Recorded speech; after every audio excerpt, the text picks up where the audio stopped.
Once upon a time, a girl in a ball gown danced with a prince, lost her shoe, and lived happily ever after.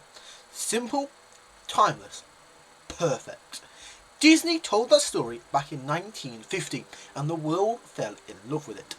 And then, in 2015, they decided to tell it again. The same girl, the same shoe, the same prince, but this time with real actors, a much bigger budget, and a whole lot more to say. So, obviously with two versions of the same film, that brings us to the question, which version actually holds up better? And which one is the better film? Today we're going all in to weigh both versions of Cinderella. And by the end of this video, I think the answer might actually surprise you. Let's go! Pop pop!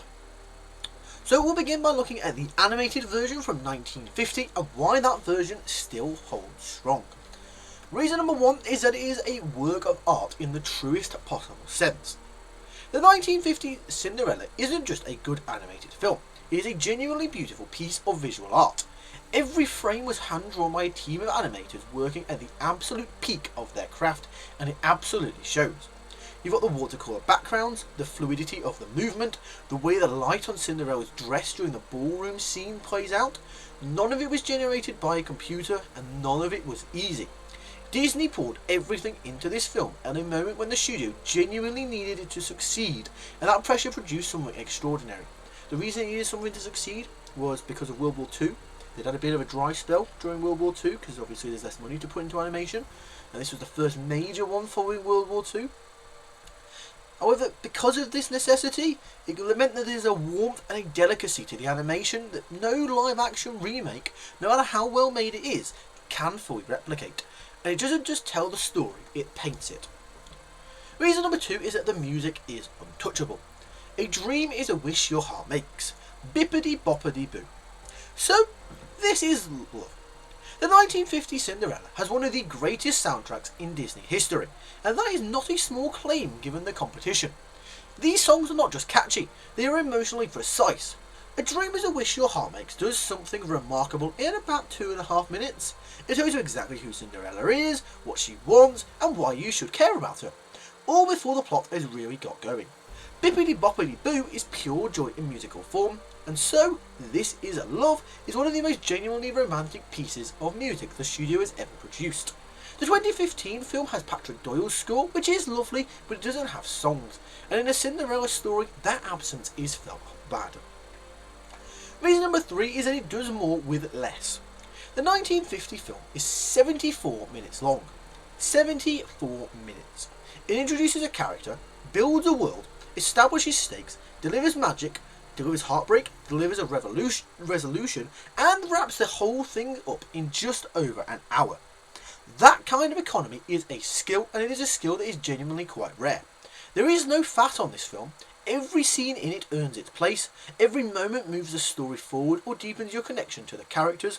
Modern blockbusters, including the 2015 remake, tend to operate on the assumption that longer means more substantial.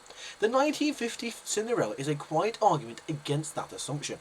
Sometimes the most disciplined version of a story is the best one. Reason number four is that these side characters have much more personality.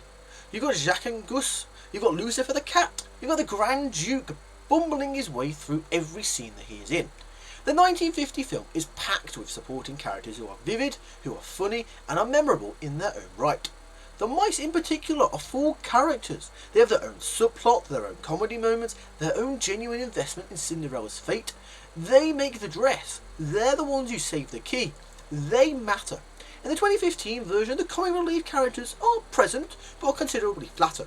The mice are briefly charming, but largely decorative. And when you strip out the animated personality that made those characters iconic, you do lose something that the live action format does struggle to replace. And reason number five is it defined what a fairy tale could be on screen. This one is about its legacy, and legacy absolutely matters. The 1950s Cinderella was not just a film, it was the template.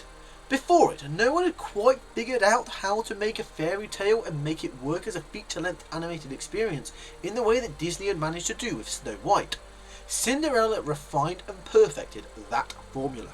The pacing, the balance of comedy and heart, the way the magic is presented as something genuinely wondrous, all of it became the blueprint that Disney and everyone else followed for decades. The 2015 film exists because of the 1951 was so successful that the story was worth revisiting. You can't remake a masterpiece without first acknowledging that it is a remake. But here's the thing, the 2015 film knows all of that, it knows exactly what came before it, and it makes some very deliberate choices about what to keep, what to expand, and what to do completely differently. And some of those choices, they genuinely do work. So let's look at a few reasons why the 2015 one is better. Reason number one is that Cinderella is an actual character. This is the big one and is absolutely impossible to ignore. The 1950s Cinderella is beautiful and she's kind and it's good, but she's not a very complex character. She reacts to things that happen to her, she endures and she waits around. The 2015 version, though played by Lily James, gives Cinderella an actual interiority. She has a philosophy, she has courage, and she's kind that she consciously chooses to live by, even when it ends up costing her. She's a backstory with her parents that gives her grief and warmth and motivation. She pushes back, gently but clearly, in moments that the animated Cinderella simply wouldn't have. This is a Cinderella who is kind not because she's passive, but because she has decided that kindness is a strength, and that is a meaningfully better version of the character. Reason number two is that the world feels real and more lived in. Kenneth Branagh directed the 2015 film with a genuine eye for visual grandeur, and the result is a fairy tale world that feels like it actually could exist. The kingdom has geography, the palace has a true sense of scale, the costumes, particularly Cinderella's ball gown, which involved a genuinely staggering amount of fabric, are extraordinary. Sandy Powell's costume design alone is worth the price of admission, and then there's Cate Blanchett as the stepmother. We'll come to her a little bit later, but she's not simply just a cartoon villain, but a woman with her own history, her own insecurities and her own twisted logic. When the 2015 film leans into its production design, it creates something that feels genuinely cinematic in a way that only a live action version with that budget could have. I genuinely expect nothing less from Lockhart. Reason number three is that the romance is much better. In the 1950 film Cinderella and the Prince, they meet, they dance and they fall in love over the course of one evening without exchanging anything that could be reasonably called a conversation. It's a romance built entirely on atmosphere, which works on its own terms, and the animation and the music do carry it beautifully, but it's not exactly hold up to much scrutiny. The 2015 version, however, fixes this by giving them a proper first meeting in the forest before either of them really know who the other one is. They talk, they have chemistry, they share something real before the ball even happens, and by the time they end up dancing together, you actually believe that these two specific people have fallen for each other, rather than two archetypes fulfilling their fairy tale function. Reason number four, we mentioned her earlier, but Cate Blanchett. She is more than deserving of her own section. The stepmother in the 1950s film is an effective villain. She's cold, controlling and menacing in a way that a good animated antagonist needs to be. But Cate Blanchett does something the animated version simply cannot. She makes the stepmother genuinely tragic. There's a moment towards the end of the film where she tells Cinderella that she's been more of a stepmother to her, and you almost feel sorry for her. Blanchett plays the cruelty not as evil for evil's sake, but as the behaviour of a frightened, bitter woman who chose the wrong path and is very well aware of it. That kind of nuance is the 2015 film at its absolute best, and it elevates the entire story around it. And reason number five is that it respects the source material without being trapped by it. The best thing that the 2015 film does is it treats the original with genuine respect while still finding room to say something new. It doesn't reconstruct the fairy tale. It doesn't subvert it for the sake of being clever. It tells the same story, but it trusts its audience to want more depth alongside the magic. The additions such as Cinderella's backstory, the prince's name and personality, the stepmother's motivation, the expanded kingdom, all feel like natural extensions of a world the 1950 film established but didn't have the runtime or the medium to explore. It's a remake that understands exactly why the original worked and uses that understanding to build something that stands confidently alongside it rather than beneath it. So, where does that leave us? We have two versions of the same story made 65 years apart, both doing something genuinely worthwhile. One of them invented the template, the other one filled it in. The question is which one you value more. Here is where I come down on it. The 1950 Cinderella is a more perfect film. It is tighter, it is more beautiful in a purely artistic sense, and it has the music that will outlast everything. If you ask me which one I would preserve if I could only keep one, it would be 1950, and it would not really be a difficult decision. But the 2015 version is a more complete story. It gives you characters rather than archetypes. It gives you a romance you can actually believe in.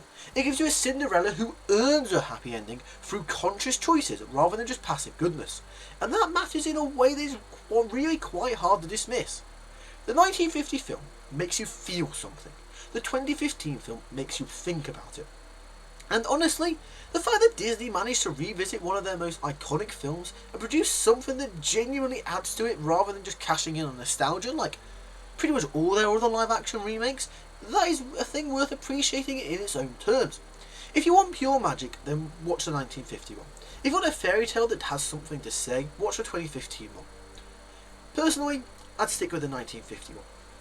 And that is all for now. So what do you think? Do you have a favourite Cinderella film? Be sure to let me know in the comment section down below. Before you think you're being funny, okay, that Prime one doesn't count. With the Camilla Cabello in? No.